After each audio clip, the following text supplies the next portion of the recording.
Bienvenue dans cette émission spéciale Journée internationale du droit des femmes. On va parler de droit des femmes, on va aussi parler de parcours assez particulier avec trois invités. Joséphine Coleman-Verger, bonjour. Bonjour. Vous êtes la maire de Plaisir, vous êtes vice-présidente de Saint-Quentin-en-Yvelines, vous êtes aussi vice-présidente du conseil départemental, vous êtes donc une femme politique. On va dire ça.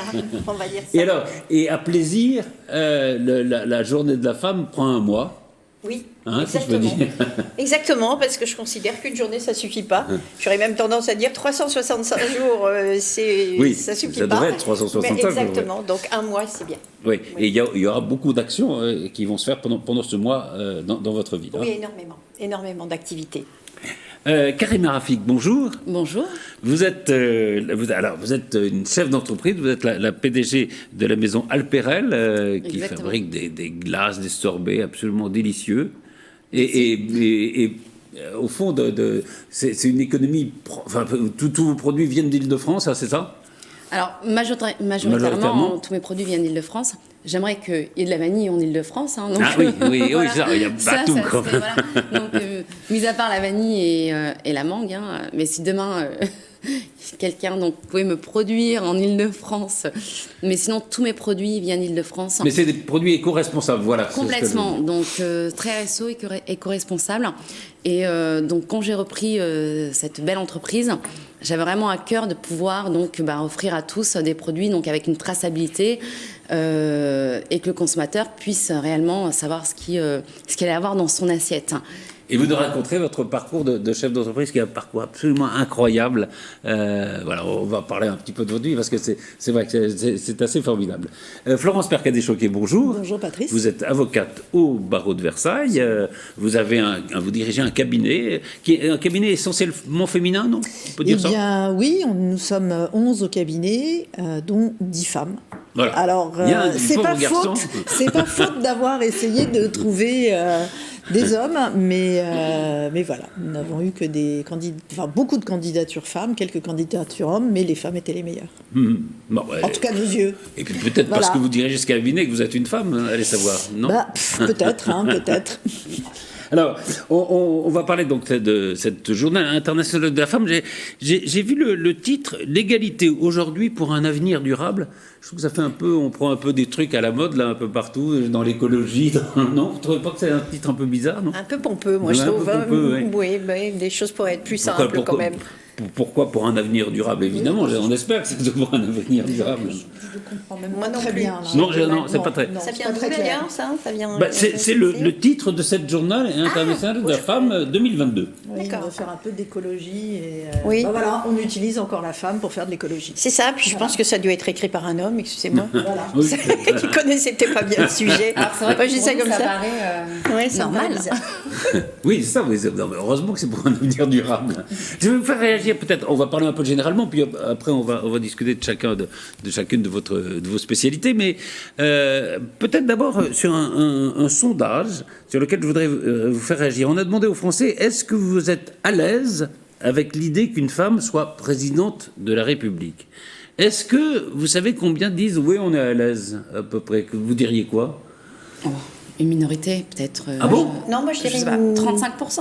Qu'ils soient à l'aise avec une femme présidente de la République? Moi aussi, je dirais que c'est pas du tout la majorité. Quoi. Pas encore, mais... entre 30 et 40%, mais pas plus. Ah bon? Ah oui. Ah si, il y a quand même 61%. Oui, je pensais plus. 61% qui disent oui, mais moi ça m'a quand même épaté. 39% de gens qui disent non, on serait pas à l'aise avec une femme présidente de la République. On est en 2022, quoi. Ouais, c'est fou quand même. Hein.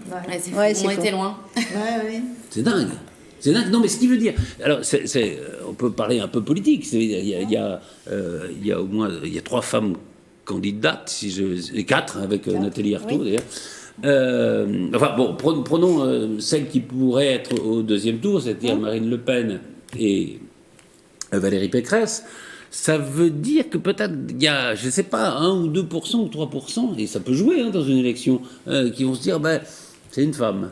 Oui, mais moi, ça ne m'étonne pas. Ça vous étonne pas? Ça ne m'étonne pas parce qu'on peut le voir même à un niveau, je dirais, inférieur, si je peux me permettre l'expression. Oui, mais au niveau politique, on se rend bien compte déjà du positionnement des femmes, ne serait-ce qu'en tant que maire, par exemple. Sur le département des Yvelines, on n'a quand même pas une majorité de femmes qui sont maires, ou alors elles sont maires de petites communes. Vous êtes la maire de la plus grande...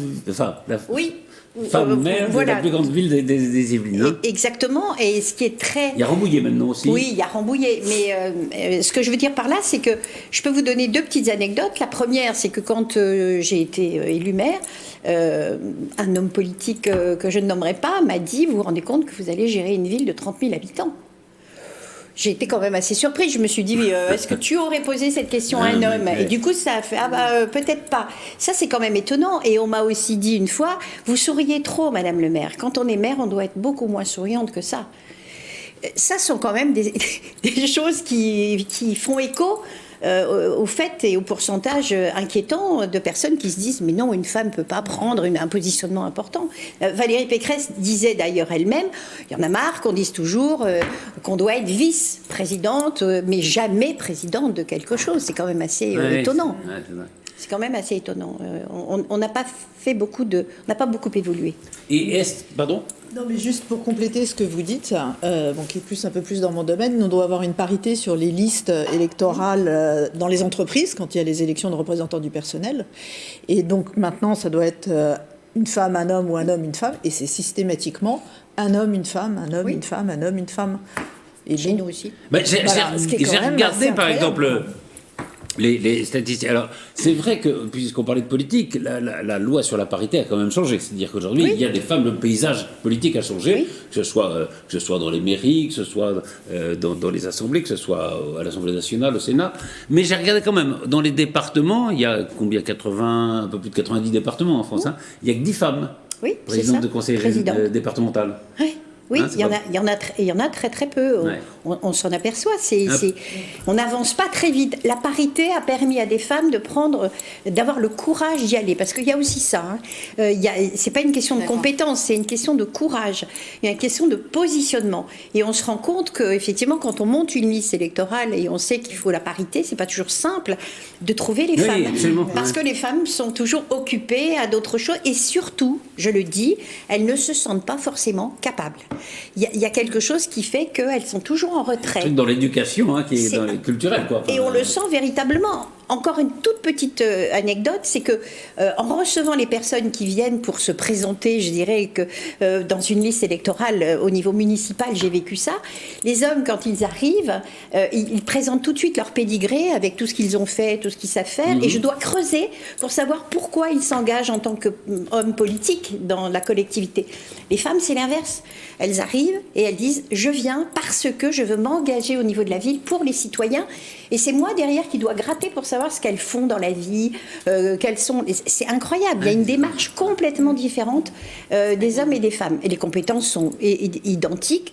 Bien sûr, je porte aucun jugement de qualité, mais c'est vrai qu'on ressent encore ça, cette difficulté de positionnement des femmes en politique, en tout cas. Oui, mais même dans les entreprises, parce que il y a juste une petite anecdote aussi. Karima, oui, vous êtes chef d'entreprise. À la chambre de commerce, chef d'entreprise, mais vous êtes aussi à la chambre de commerce et d'industrie, hein.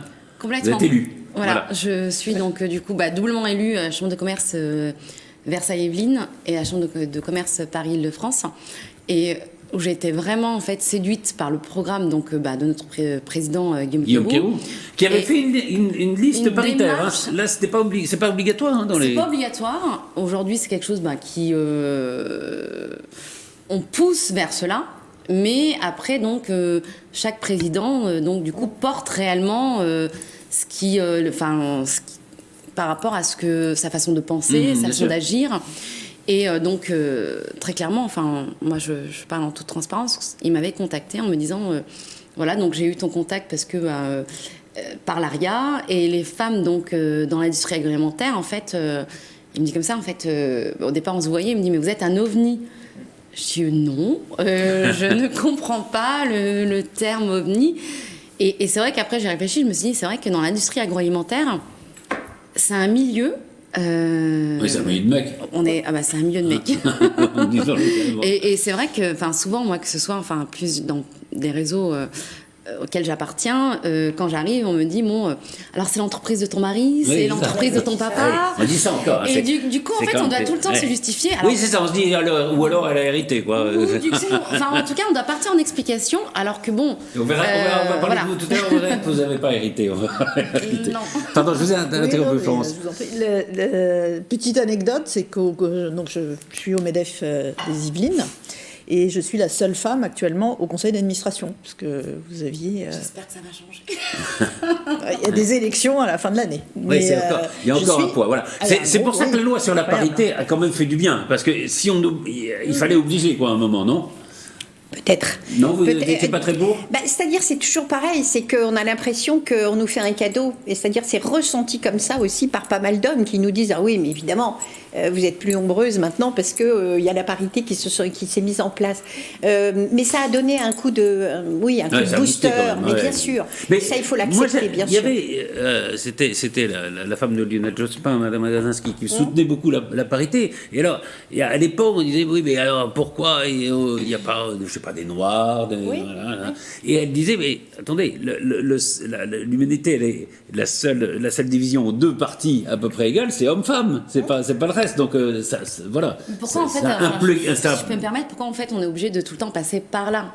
Et c'est vrai que le ressenti derrière, c'est en fait, aujourd'hui, mais vous venez de dire, parce que c'est l'entreprise de votre mari où vous avez hérité. Oui, bien sûr, mais c'est le ressenti que nous on peut avoir. On se dit parce qu'il faut la parité. Et du coup, derrière, la question qu'on se pose, qui est légitime ou pas, c'est, en tout cas, c'est le ressenti. Est-ce que c'est ce que j'ai fait qui a fait que, donc, du coup, on a essayé de me connaître pour pouvoir être à ce poste-là? Ou est-ce que c'est parce que je suis une femme? Ou est-ce que c'est la parité? Donc, aujourd'hui, on est encore dans c'est vrai voilà. Et du coup, on est toujours dans cette question de légitimité. Il y a la fameuse phrase de Françoise Giroud, l'égalité sera parfaite quand une femme incompétente sera nommée ministre. Il y a quelque chose qui a quand même changé aussi beaucoup. C'est qu'à un moment, quand il y avait des femmes, on les cantonnait à domaine, je sais pas, la petite enfance, les handicapés. On a eu une femme ministre de l'Intérieur, ministre de la Justice, on a eu une femme ministre de la Défense. C'est vrai que là, ça change. Ça avance un peu, mais malgré tout, si vous regardez bien au niveau politique, vous avez dans les délégations qui sont données, en général, même en tant que vice-présidente, on se retrouve très souvent avec... Vous êtes à la culture, par exemple, c'est pas mal quand même. À la culture et au tourisme. Ouais. Vous êtes une femme de culture, donc... Voilà, je viens de là, donc ça paraissait un petit peu légitime, mais c'est vrai que j'ai déjà demandé dans d'autres secteurs, le développement économique, par exemple, mais ça paraissait abscon. Que je puisse m'intéresser au développement économique.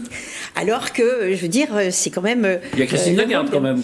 Voilà. Oui, mais c'est encore pas ça. Vous avez des élus qui sont pas, je dirais aujourd'hui, des femmes qui ne sont pas apportées à être aux finances, par exemple, aux juridiques. C'est assez compliqué, même dans les collectivités.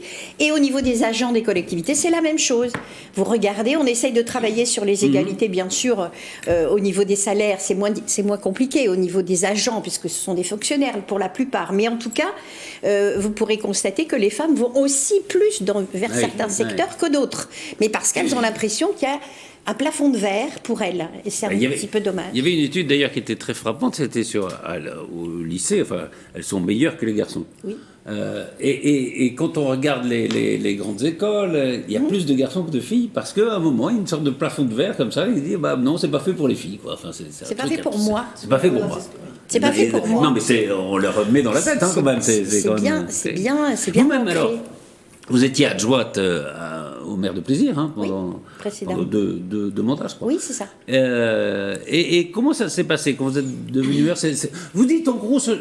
Moi, je n'ai pas fait très attention au fait qu'il y avait des gens qui râlaient parce que j'étais une femme ou pas. C'est vrai. Je ne sais pas pourquoi, j'ai jamais ressenti ni que j'avais plus de place que les autres ou que je devais la faire, ni qu'on me le donnait parce que j'étais une femme et que voilà. J'ai vécu ça avec un grand naturel. C'est-à-dire que peut-être parce que je suis rentrée en politique par le biais de la culture qui était ma compétence, puisque j'étais metteur en scène et comédienne. Donc c'est vrai que on m'a appelée pour donner un coup de main sur une collectivité pour développer la culture. Donc ça m'est apparu presque comme une continuité de de mon job précédent. Donc, j'ai pas ressenti ce côté politique. Je suis très honnête. Par contre, avec le temps, je me suis rendu compte de l'ampleur de la chose. Et après, en devenant mère, forcément, là, j'ai pris cette conscience. Mais je vais vous faire je ne vais pas vous raconter une anecdote, mais je vais vous faire une confidence. Je vois autour de moi les hommes, quand ils rentrent dans une fonction élue, député, maire, à partir du moment où ils le sont véritablement. C'est-à-dire qu'ils le ressentent, ils le vivent, ils sont là. Ils incarnent. Ils incarnent, et ils l'incarnent, même si les compétences ne sont pas là, je le dis ouvertement. Pour les femmes, enfin moi, en ce qui me concerne, quand j'ai été élue maire, il m'a fallu des mois et des mois et des mois pour me sentir mère. C'est-à-dire que quand on disait bonjour Madame le maire, des fois je ne me retournais pas parce que ce serait caricatural, mais je me disais est-ce que c'est vraiment moi? Parce que la fonction me paraissait tellement pas importante, mais forte, puissante, que je me disais est-ce que vraiment je suis à ma place? J'avais encore ce sentiment-là. Est-ce que ça vient du fait que je suis migrée par mes parents et tout ça? Il y a peut-être un peu de ça. Ce côté, vous savez, on parle beaucoup de l'imposture. Oui. Ce positionnement d'imposture. Et aujourd'hui, je réfléchis. Dans la culture parfois aussi. Hein. Exactement. Ça vient aussi peut-être de là. Ouais. Et je ressens il y a beaucoup ça. d'acteurs qui se disent est-ce que je sers à quelque chose? Exactement. Donc peut-être, je ne sais pas trop si ça vient du monde culturel ou de la partie immigrante. Je ne sais pas trop. Mais en tout cas, j'ai encore ce sentiment-là parfois. Et je sens bien que je suis... je le sens, ne paraît pas comme ça peut-être, mais je me sens certainement moins à l'aise que certains hommes dans la même fonction. Oui. Et au fond, cela dit, les électeurs, vous avez été réélus très facilement à chaque fois. Hein, oui. Donc ça donne quand même une légitimité. La légitimité, là, vous ne posez plus la question aujourd'hui. Non, mais ça s'acquiert petit à petit. Je pense que quand on a une conscience de l'importance du rôle que l'on a en tant que maire, parce que ce n'est pas uniquement une vitrine et un coup de projecteur, eh bien, je crois qu'avant de l'incarner profondément, il y a une prise de conscience qui est très très lente, vraiment très très lente. Et pourtant, Dieu sait si, comme toutes ces dames qui sont ici, on bosse comme des malades, parce que les femmes travaillent beaucoup, les hommes aussi, hein, c'est pas ce que je veux dire. Et encore une fois, je ne veux pas opposer les hommes aux femmes. Non, c'est pas une question d'opposer. Non. Non. Mais vous êtes toute, mère, vous avez des enfants. Ça a été difficile de concilier les deux, parce que parfois vous êtes dit, parce que vous étiez très occupés par vos jobs les unes et les autres, vous êtes dit, on pourrait être plus présente pour nos enfants. Est-ce qu'il y a eu un sentiment de culpabilité parfois? Parce que ça aussi, on fait peser sur les femmes. Hein. Bien sûr. Non, ça vous est arrivé? Oui, complètement. Alors, l'avantage d'être en profession libérale, c'est que on peut rentrer un peu plus tôt, puis on recommence à bosser vers 22h.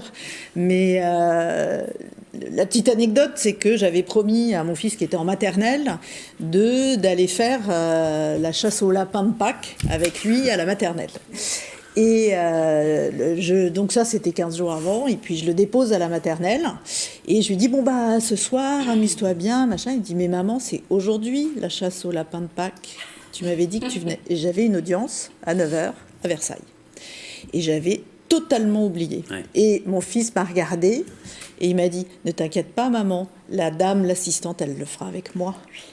Je suis repartie. Ça fait très très mal. Je suis repartie en larmes derrière mon volant en me disant mais je suis hyper nulle. Quelle mauvaise mère. Voilà, une mauvaise mère. En fait, vous êtes des bonnes. Oui, c'est ça. Non, mais c'est aussi la société qui fait peser sur les femmes. Voilà.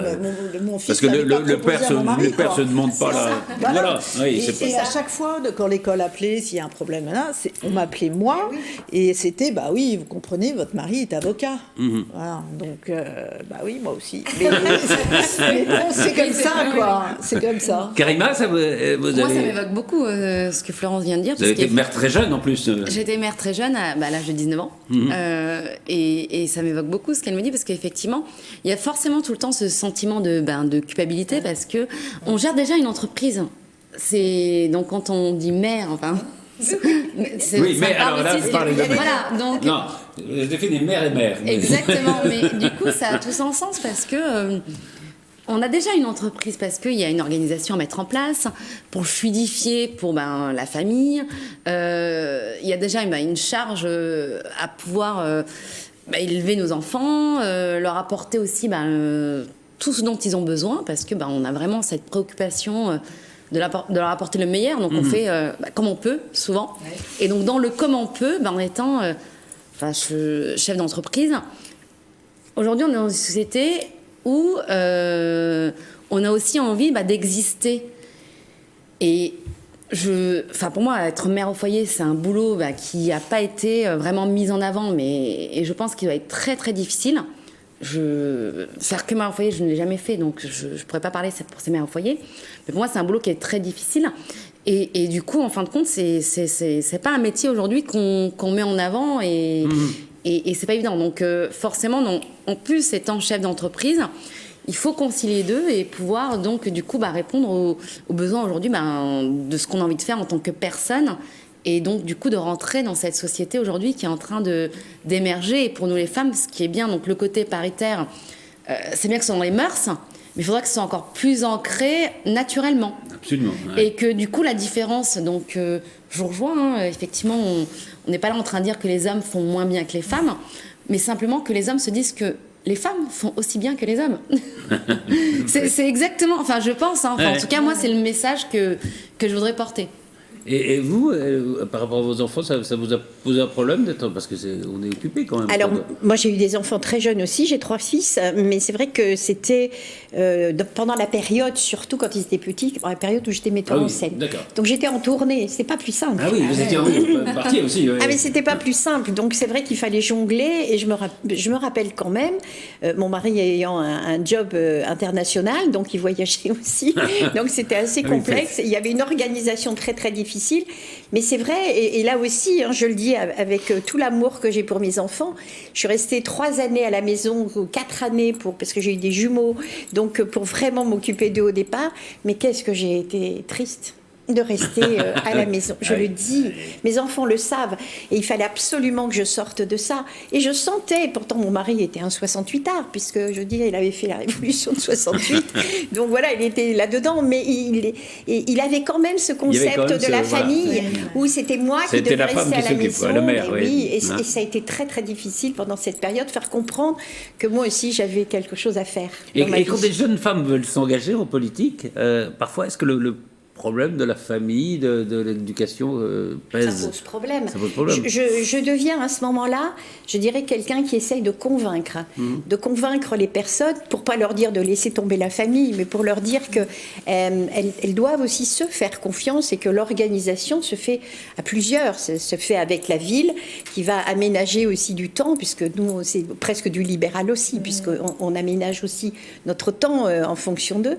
Et c'est vrai que je les aide à passer le cap. Aujourd'hui, c'est mon rôle, c'est de convaincre toutes ces femmes qui, je sens ce côté social, parce qu'elles mettent en avant surtout le côté social avant le côté politique, c'est-à-dire aider les gens. C'est ce qu'elles disent. Se mettre au service d'eux. Voilà, se mettre au service d'eux. Et en même temps, le côté politique, c'est pas quelque chose que moi j'impose du tout, mais elles en prennent conscience avec le temps. Et mon rôle aujourd'hui, moi aussi, j'ai des messages à passer, c'est de dire à ces jeunes femmes, venez, ne soyez pas, craintives de ces rôles-là, qui sont des rôles très importants, qui vont vous épanouir et dans lesquels on apprend énormément de choses. Parce que être en politique, sur une collectivité, un département, une agglomération, on apprend bien sûr. beaucoup de choses. Si je peux rebondir sur ce que vous dites par rapport au fait que les femmes ont envie d'aider les autres, dans notre profession, on a majoritairement, c'est une profession qui est très féminisée, et parmi les avocates, il y a une très grande partie qui font du droit de la famille et du droit des mineurs. Et elles le font parce que c'est pour aider les mineurs, qui est absolument pas lucratif, parce que le droit des mineurs, c'est de l'aide juridictionnelle, Donc, droit des mineurs, droit de la famille dans le cadre de divorces qui peuvent être particulièrement conflictuels et difficiles. Et c'est vrai que là, on a un taux de nombre de femmes très important. Et alors, ce qui est intéressant aussi, c'est que, moi, ma spécialité, c'est le droit du travail. Quand j'ai commencé le droit du travail, il y a fort longtemps, c'était surtout investi par les femmes. Et là, les hommes qui font du droit des affaires, parce que la fiscalité et le droit des affaires sont surtout pris par majorité d'hommes, ils se sont aperçus dans le droit des affaires au fil du temps que le droit social était quelque chose d'important dans le cadre de l'équilibre financier éventuellement humain, mais d'abord une histoire d'argent pour les entreprises. Et ils ont commencé à investir cette matière, mais ils l'investissent sur le côté, alors ils plaident très bien, ils font bien leur dossier, etc., mais ils sont venus à cette matière parce qu'il y avait un intérêt en matière de droit des affaires et pas par intérêt d'une défense pure, etc. Et donc ça, c'est quand même relativement intéressant aussi de voir, de constater cela. Et si on prend continuons sur les avocats, sur les avocats les plus médiatiques, alors c'est plutôt des pénalistes et c'est plutôt des hommes. Oui.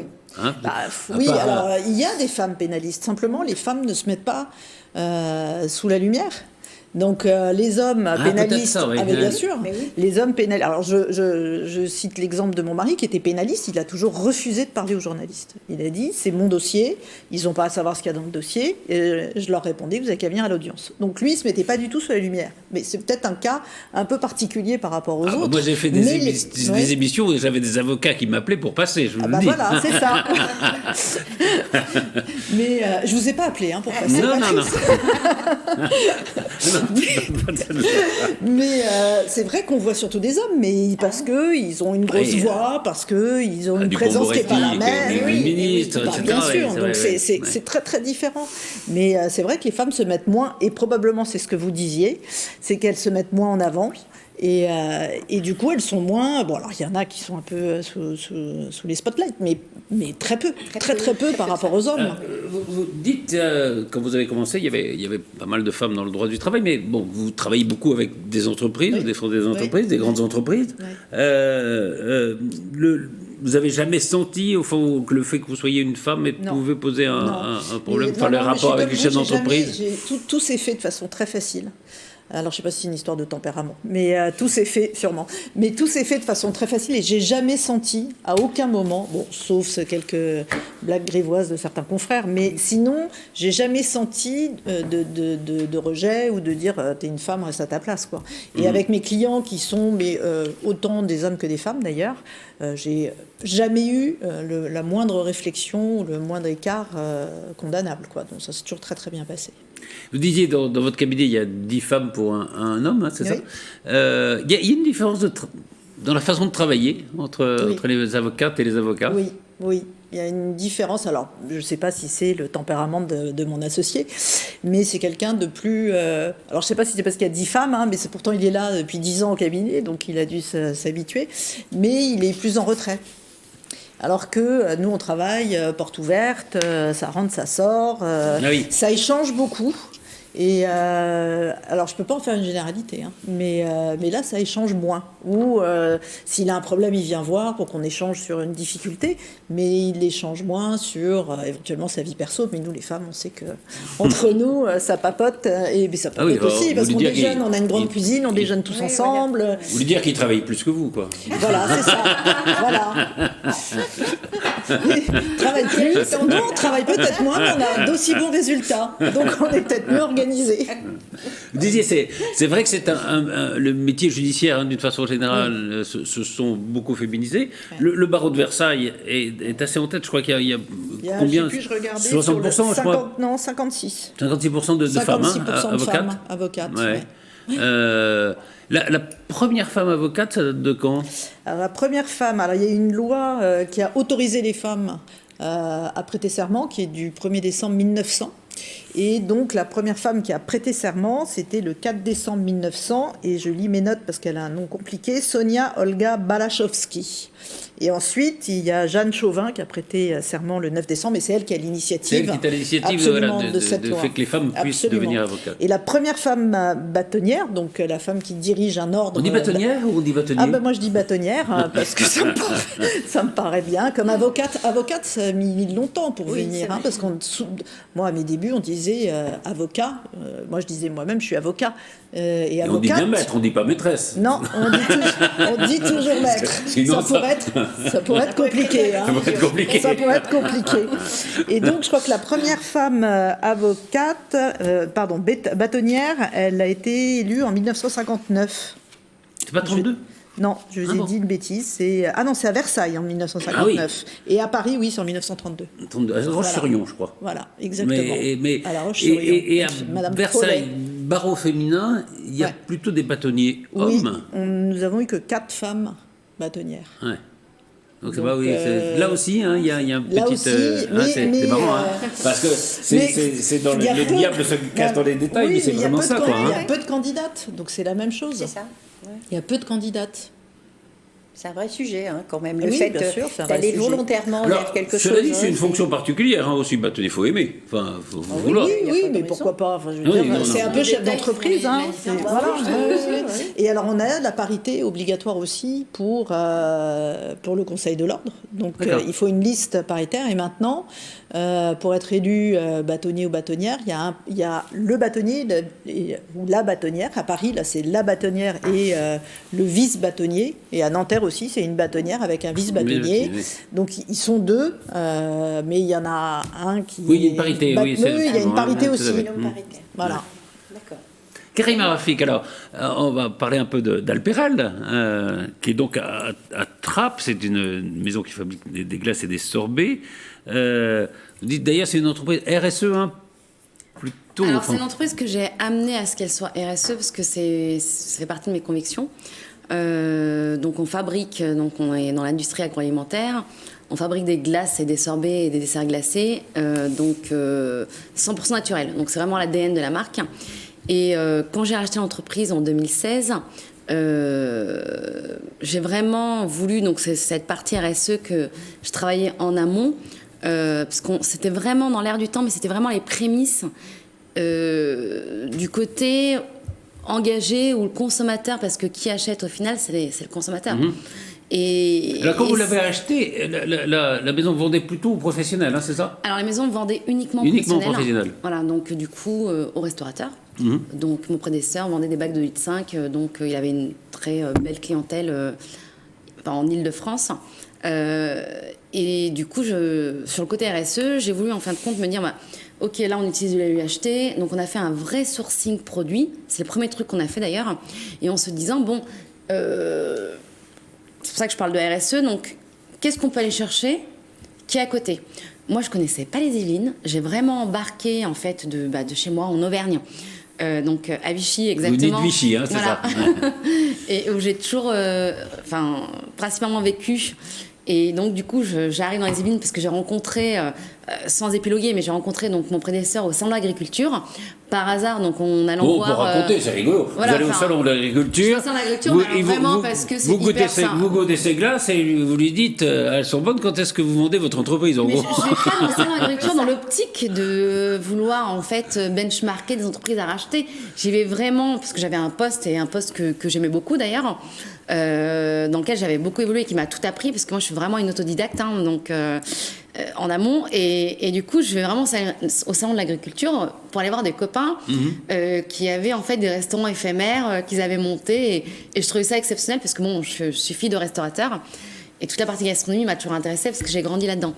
Et du coup, je vais voir ses copains, et puis bon, je fais de stand en stand, c'est rigolo, moi, on va un verre, on crée des liens, donc vraiment le côté convivial que j'aime beaucoup d'ailleurs au salon de l'agriculture, parce qu'il y a un vrai partage.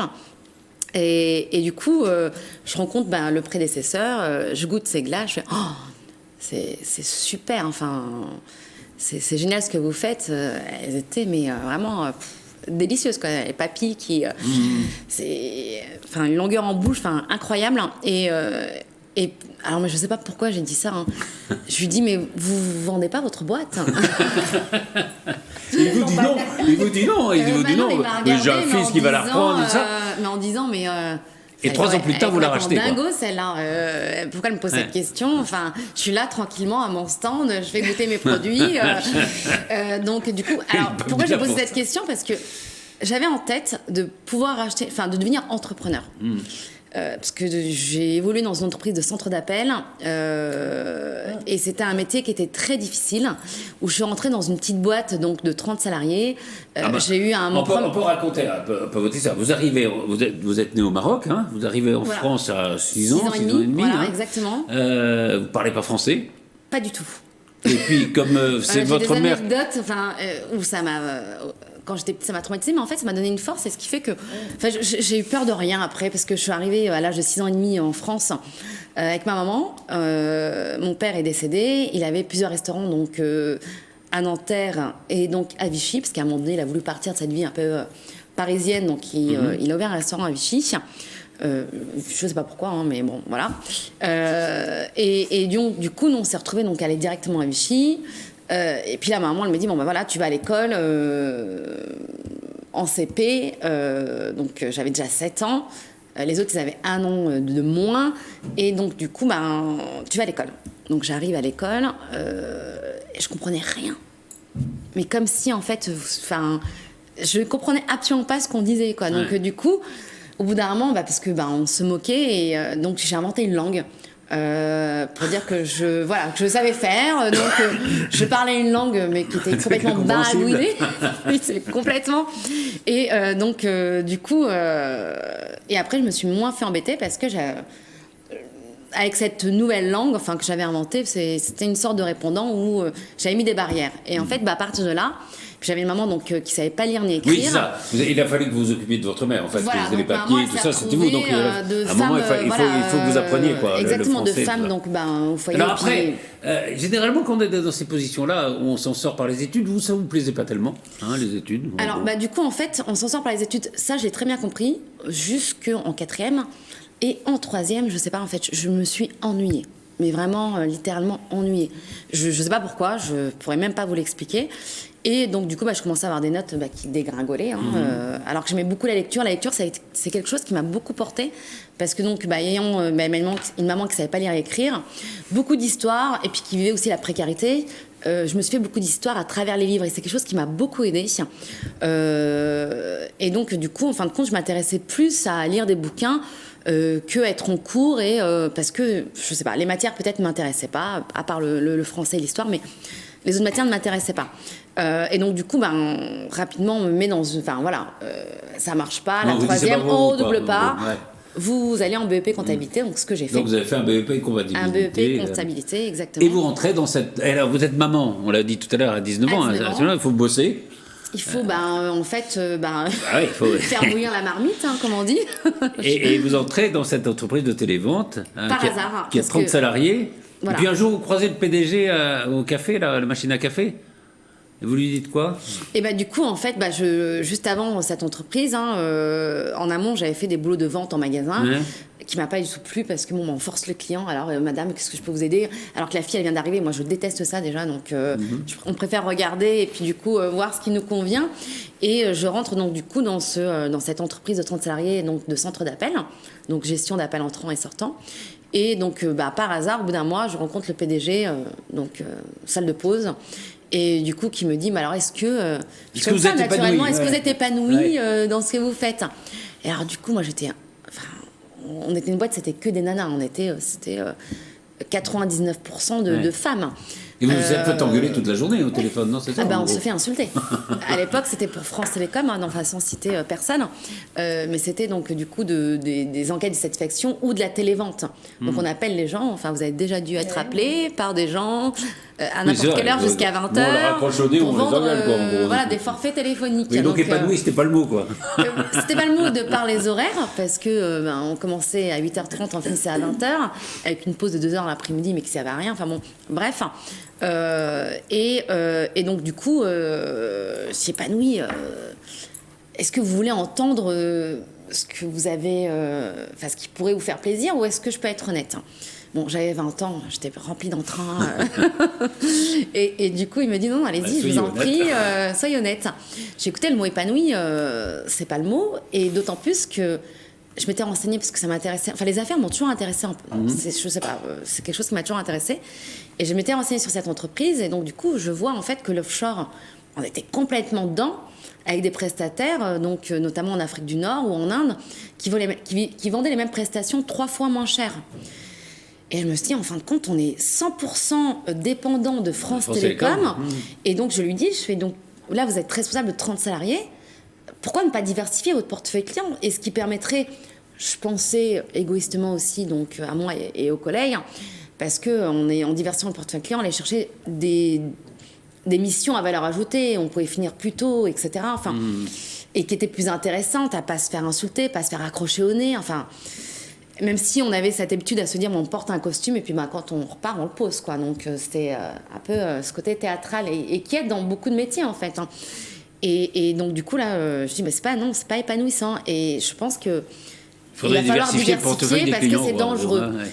Et alors là, il me regarde comme ça en disant, mais qu'est-ce qu'elle raconte, celle-là? Et puis il s'en va, mais en me disant rien, mais très vexé. Je m'entends très bien avec lui, on a gardé contact, donc je peux me permettre. Et une semaine après, je suis convoquée, et puis il me dit, bon,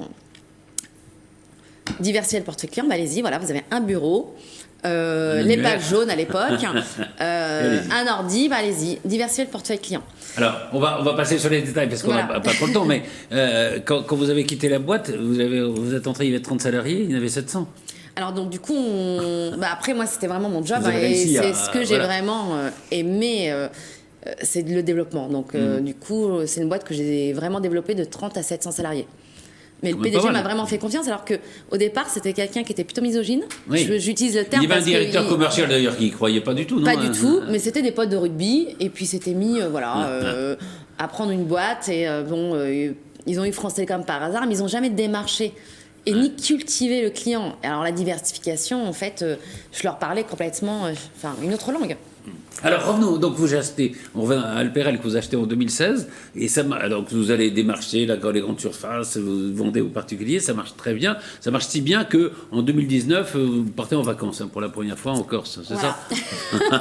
J'aurais pas dû. Et donc, du coup, voilà, mais ça a été un vrai boulot, la grande distribution, parce que c'était vraiment un produit qui n'existait pas.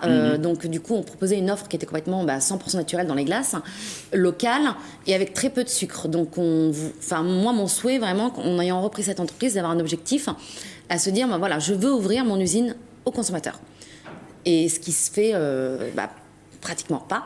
Je veux que le consommateur puisse voir vraiment la traçabilité du produit, et notamment, même les producteurs qu'aujourd'hui, avec qui on travaille. Et donc, du coup, en 2019, effectivement, on est en pleine croissance, on est rentré en grande distribution. Vous êtes tout à la Verrière, hein, Alors, on était à la Verrière. Vous étiez à la Verrière en 2019 encore. Tout à fait. Et là, et donc, du 2019... coup, je pars une semaine en Corse, contente de partir après avoir fait tout ce boulot de croissance, la gestion, la trésorerie qu'il fallait gérer en même temps, parce que une croissance, il faut maîtriser la trésorerie, etc. Sur une boîte qui n'allait pas très très bien à l'époque, donc du coup, il a fallu quand même quelque part rhabiller la mariée. Et du coup, je me dis, il faut que je parte en vacances, parce que là, je suis en train de capoter niveau esprit, il va falloir que j'aille voir ailleurs pour pouvoir me régénérer. Et je passe ma semaine de vacances en Corse, très bien. Je prends l'avion pour revenir, donc à Paris. Et là, j'ai un appel de la police de Trappes, et qui me dit, votre usine a brûlé, madame. Je pensais que c'était un copain qui me faisait une blague, parce que je venais de prendre ma première semaine de vacances. Je me dis, mais arrête, t'es complètement bête, franchement. Mais c'était pas... Non, madame, votre usine a vraiment brûlé. Il va falloir venir, les experts arrivent dans 5 heures. Et là, du coup, clairement, un vrai choc. Après tout ce boulot... oui, parce que quand vous arrivez, il n'y a plus rien, quoi. J'avais plus de jambes. Heureusement que j'étais assise dans l'avion. J'avais plus de jambes. Et du coup, la question sur le coup, on se dit vraiment, est-ce que c'est réel? Et moi, ce qui m'a permis de voir que c'était réel, c'est quand je me suis rendue sur place, en voyant l'usine qui avait complètement brûlé. Incendie criminel. Incendie criminel. Donc ça a été prouvé par les experts. On a toujours pas le fin mot de l'histoire. Et c'est vrai que je me suis pas concentrée là-dessus, parce que tous mes amis, tous ceux que je connaissais, même dans les réseaux, me disent, mais tu sais qui a brûlé ton usine? Est-ce que tu sais qui a brûlé ton usine? Et du coup, je dis, mais non, je sais pas. Et c'est vrai que j'ai pas voulu me concentrer là-dessus, parce que, en fait, là, je suis partie vraiment, c'était la course contre la montre. Dans ma tête, ça a été, je suis quelqu'un qui est parti de rien. Et là, je me suis dit, il faut repartir de rien. Mais par contre, on peut pas se concentrer sur tout, il faut se concentrer réellement sur l'essentiel. Je suis responsable de tant de salariés, il faut que je puisse me concentrer vraiment sur vite trouver un local et reprendre et vite me remettre en rayon. Parce que il y a une concurrence Alors, il faut qu'on aille un peu vite. démentielle. Voilà. Donc, vous êtes réinstallé à Trappes, c'est le métro qui vous appelle, et vous cherchez, est-ce qu'il faut demander à Madame Coleman-Berger, parce que vous cherchez un... Alors, je suis en recherche d'un local effectivement, de 1500 mètres carrés au moins. d'un c'est ça local de 1500 mètres carrés. Et alors, ce que vous me disiez, l'autre jour, on s'est téléphoné, vous me disiez, mais c'est cher les Yvelines. Ah, alors, oui, je vous l'avais dit en off. Ah bon? Alors, on le sait. Non. Alors, non. Vous avez une mère vice-présidente Voilà, du conseil départemental. je suis de genre à dire Et qui veut s'occuper d'économie. Voilà, c'est ce que je pense. Et en plus, c'est une mission qui me porte à cœur parce que aujourd'hui, étant élue CCI, il faut faire venir des entreprises. Et c'est vrai que moi, j'ai été confrontée donc, à ne pas trouver de local. Je suis toujours en mode provisoire, un peu, chez Métro, qui ont la gentillesse, parce que maintenant ça va faire 2 ans et demi, bientôt 3 ans, mais il faut que je parte parce qu'il faut qu'ils récupèrent leurs locaux. Il va falloir que je trouve quelque chose. Et vu que comme j'étais attachée aux Yvelines, et encore plus maintenant en tant qu'élue, mais c'est vrai que je me permets de dire qu'on a une problématique dans les Yvelines. C'est vraiment une terre qui est riche. Tous mes producteurs sont juste à côté, que ce soit la ferme de Grignon, que ce soit... Enfin, j'ai vraiment tous mes producteurs à côté, on a vraiment tout ce qu'il faut. Rester là. Elle est riche d'agriculture, sauf qu'on a un problème, c'est le foncier. Ouais.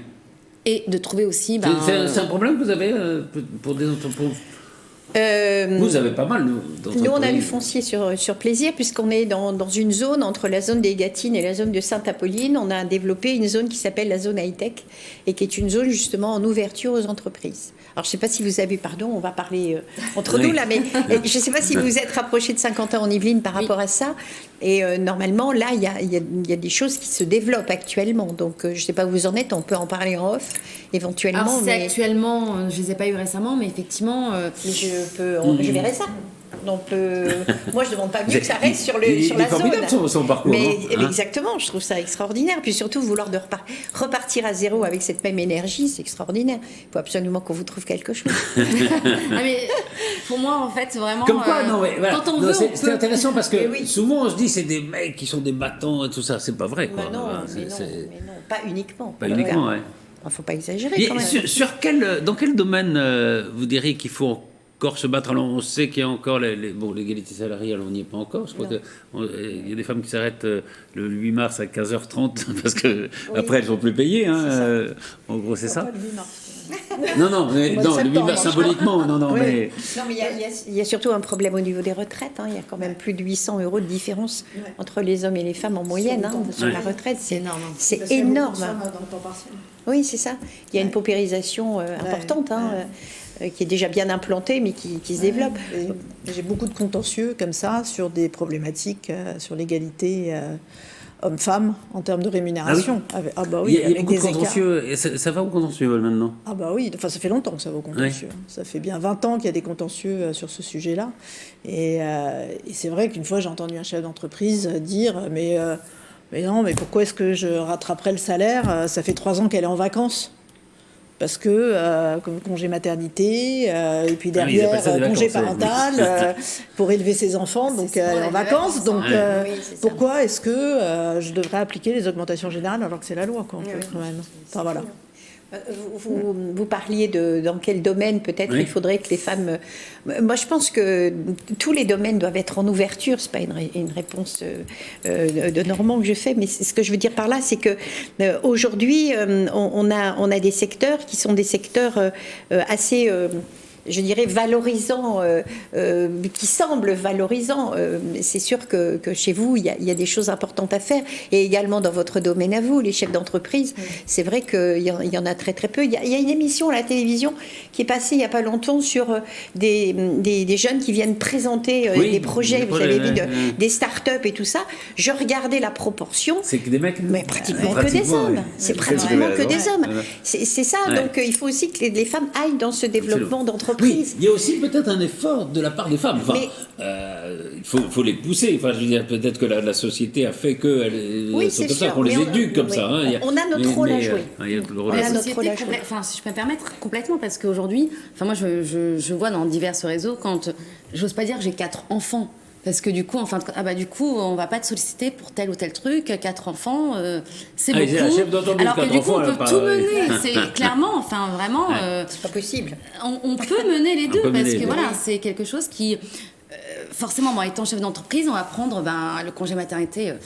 Moi, j'ai toujours bossé jusqu'à la fin et pris juste le temps de l'hospitalisation. C'est ça. Puis voilà. Je pense qu'on Mais voilà, c'est d'autres. Mais j'ai perdu les os, j'étais au et du coup, je téléphone dirais avec un qu'il faut client. être Wonder Woman. Rachida quoi. Dati, C'est, quand elle était ministre de la Justice et qu'elle a accouché, c'est vrai qu'elle a pratiquement manqué un conseil des ministres. C'est ça. Puis dès qu'on accouche, on a l'ordinateur sur le lit. Enfin voilà, il faut avoir envie de le faire. Mais je dirais qu'on n'a rien sans rien. En tout cas, voilà, si vous êtes une femme, il faut aller à Plaisir, parce que c'est là qu'on célèbre le plus Ça porte bien son nom. l'année. Voilà, c'est là où on se fait plaisir. C'est les droits de la femme. en Il y a plus- pendant un mois. Pendant un mois, et en plus, je voudrais juste faire un petit clin d'œil, si vous le permettez, à la Maison des Femmes, puisque la Maison des Femmes, la première est née à Nanterre, et aujourd'hui, il y a une deuxième Maison des Femmes en Ile-de-France, c'est à Plaisir, qui s'appelle Calypso, et qui est une Maison des Femmes qui vient d'ouvrir aujourd'hui, enfin il y a quelques jours, et qui est une maison qui reçoit toutes les femmes de façon très professionnelle, parce qu'à l'intérieur de cette Maison des Femmes, vous avez des gynécologues, vous avez des sages-femmes, vous avez des psychiatres, vous avez toute une série, une batterie, si je peux me permettre, de médecins qui sont là pour accompagner ces femmes et ensuite pour les orienter, je dirais, pour des accompagnements très professionnels. Cette Maison des Femmes, je suis très très heureuse qu'elle soit à Plaisir. On a trouvé un très beau local. Le département accompagne de façon incroyable à plus d'1 million d'euros sur l'investissement et elle est déjà ouverte, je dirais, de façon provisoire puisque les travaux se mettent en place sur la maison définitive. Mais je voulais vraiment accompagner, je dirais, toutes ces femmes qui travaillent à l'intérieur et dire que cette maison des femmes est vraiment indispensable aujourd'hui pour les femmes qui souffrent et qui ont des vraies difficultés de violence conjugale. Parce que là, on parle de travail, on parle de... Mais il y a tout le reste. D'ailleurs, quand on interroge les Français, le premier problème, c'est celui des violences conjugales. Donc, Oui, parce qu'elles sont quand même... c'est encore très, très présentes. Il y en a beaucoup. Puis je me permets de faire un petit clin d'œil aux femmes d'Ukraine, bien sûr, mais Bien sûr. aussi des femmes afghanes. Les femmes afghanes souffrent énormément. Énormément. Oui. Absolument. Merci. Merci infiniment, Joséphine Coleman-Berger. Merci beaucoup, Karima Rafik, Florence Mercadet-Choquet. Voilà, ça serait bien d'ailleurs de refaire des émissions, pas que le 8 mars. Hein. Ce serait Sur bien. ce sujet. Et dans un instant, on va parler d'un philosophe qui s'appelle Condorcet, que tout le monde connaît pour l'éducation, mais ça a été un précurseur sur le droit des femmes. Et on va en parler avec Nathalie Wolf qui préface un livre de Condorcet qui s'appelle Conseil à sa fille.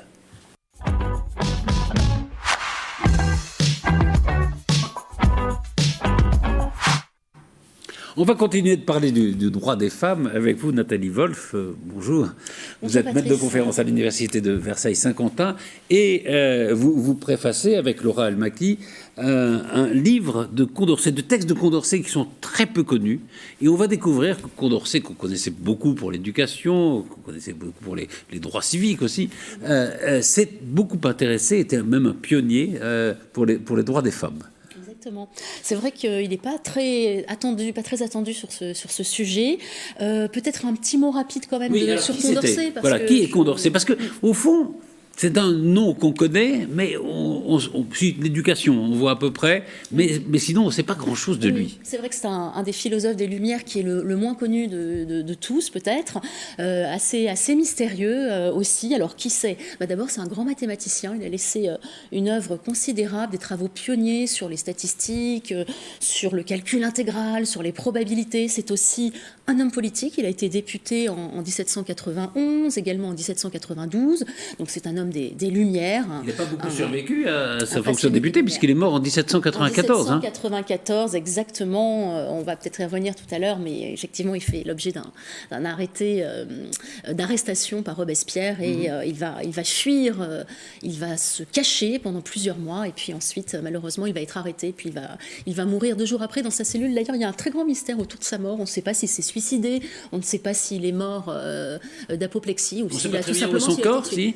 Alors, son corps, il a été jeté dans une fosse commune, près de Bourg-la-Reine, et puis ensuite, il a été transporté, alors, de façon très symbolique, dans un cénotaphe, au Panthéon au moment du bicentenaire de 1789, donc vous voyez, 200 ans plus tard. Et puis alors c'est aussi un philosophe, un grand philosophe, un théoricien, il a beaucoup réfléchi sur la question de la représentation, sur le pouvoir législatif, sur les modes de scrutin, il est même à l'initiative du référendum d'initiative populaire. Oui, c'est lui, le premier. C'est lui, voilà. Absolument. Énormément de choses, et puis c'est un homme des Lumières, donc il a une obsession pour la justice, il a une foi très très grande dans la liberté, dans l'égalité, dans le progrès, il croit dans l'universel. C'est vraiment un universaliste, c'est vraiment important de le redire aujourd'hui. C'est important de le dire aujourd'hui peut-être. Voilà. Et puis alors, il a lutté, vraiment il a pris la défense de nombreux opprimés. Bon, il a lutté contre la peine de mort, c'est lui qui s'est opposé, il n'a pas voté en tout cas la mort de Louis XVI,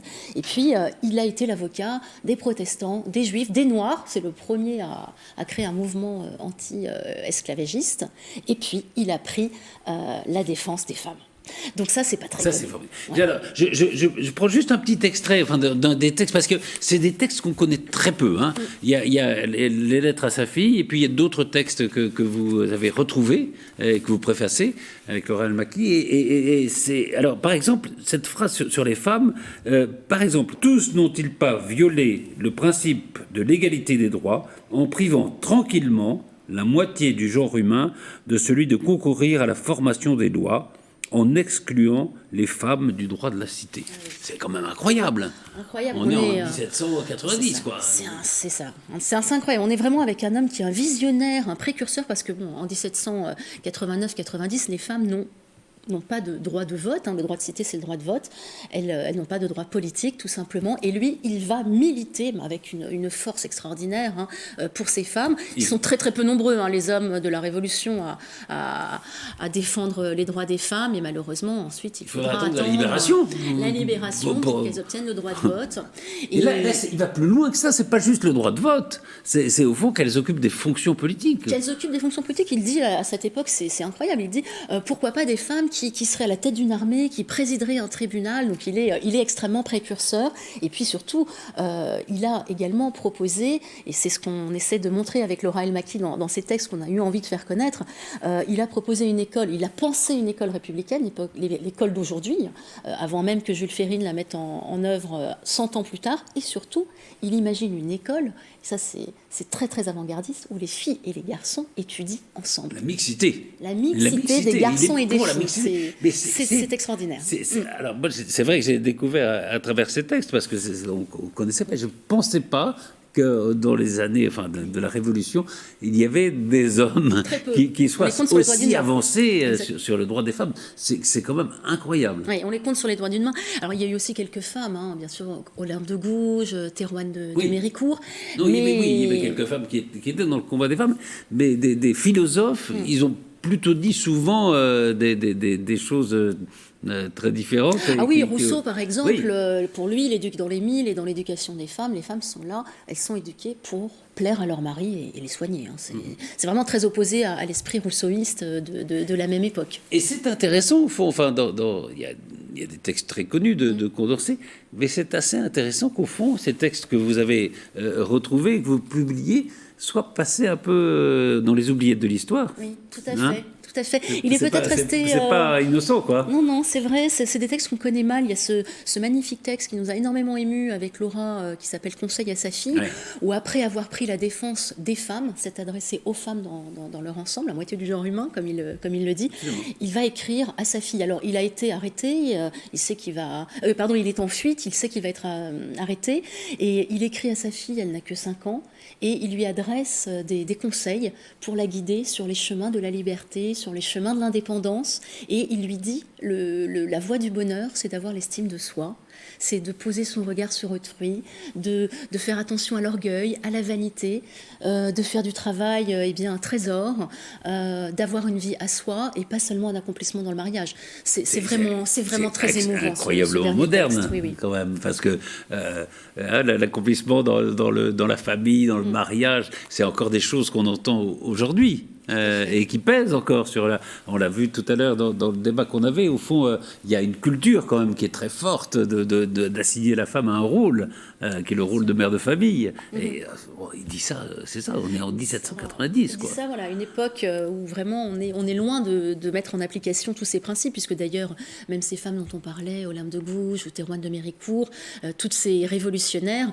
vont voir leur velléité d'émancipation très vite anéantie avec Robespierre et la Terreur. Donc bravo d'avoir bien longtemps. Oui. Bravo d'avoir ressorti ces textes qui sont donc c'est aux éditions Folio, hein, chez Gallimard. Si on parle d'aujourd'hui au fond, le combat des femmes, alors il y en a qui disent ça y est, c'est gagné. Il y a au contraire des féministes qui disent il y a encore beaucoup de choses à faire. Quel est votre point de vue là-dessus ? Écoutez, je crois qu'il faut continuer le combat pour les droits des femmes, alors qui depuis 1944 et puis ensuite 75 a vraiment évolué dans un sens extrêmement positif. Je crois qu'on a acquis tous les droits que nous avions à acquérir.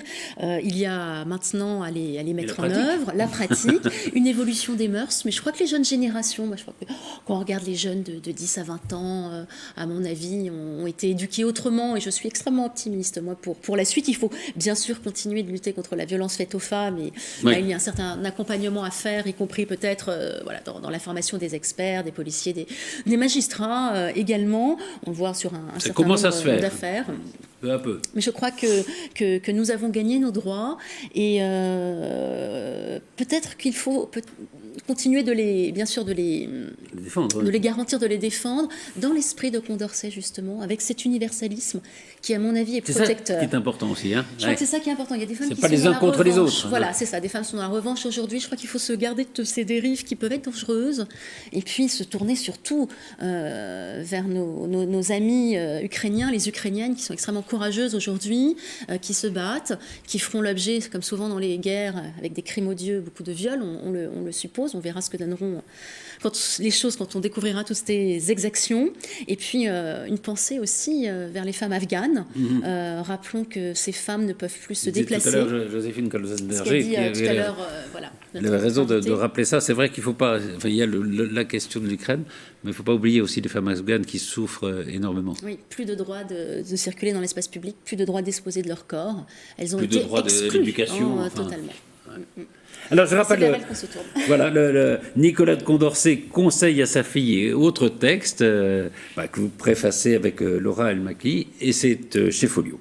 Merci beaucoup Nathalie Wolf, et merci à tous, et à très vite pour un nouveau numéro de PAF.